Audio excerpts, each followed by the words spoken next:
નમસ્કાર દર્શક મિત્રો, હું છું રૂપલ વણિચિયા. સંપૂર્ણ ન્યૂઝમાં આપનું સ્વાગત છે.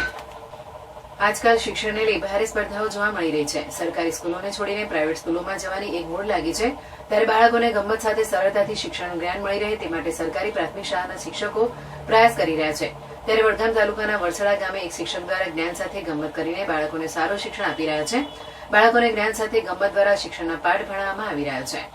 વડગામ તાલુકાના વરસડા ગામે સરકારી પ્રાથમિક શાળામાં મહેન્દ્રભાઈ નામના શિક્ષક છેલ્લા કેટલાય વર્ષોથી શિક્ષક તરીકે બાળકોને અભ્યાસ કરાવી રહ્યા છે. પુસ્તકોના જ્ઞાન સાથે બાળકોને સારી રીતે સમજાય તે માટે ગમત સાથે પુસ્તકોના પાઠને ભણાવી રહ્યા છે. બાળકોને વાર્તાઓ સાથે જ્ઞાન પીરસી રહ્યા છે. શાળામાં બાળકોને અવનવી પ્રવૃત્તિઓ પણ કરવામાં આવે છે. એક બોક્સ બનાવવામાં આવ્યું છે જેમાં તેઓ બાળકો જોડે ચિઠ્ઠી લખાવીને જેનું નામ નીકળે તેને સ્પેલિંગો પૂછવામાં આવે છે. તો બીજી એક અનોખી રીત પણ અપનાવવામાં આવી છે. શાળાના શિક્ષક મહેન્દ્રભાઈ દ્વારા બાળકોને બચત કેવી રીતે કરવી તે પણ શીખવાડવામાં આવે છે. બચત ખાતું ખોલીને તેમાં બાળકો પોતાના સ્વેચ્છાએ પૈસા જમા કરાવે છે, જેનાથી બાળકોને પ્રવાસ પણ લઈ જાય છે. તેઓ જે બાળક મહિનાના 30 દિવસ રેગ્યુલર અભ્યાસ કરે છે તેને પ્રોત્સાહિત કરવા માટે સર્ટિફિકેટ પણ આપે છે.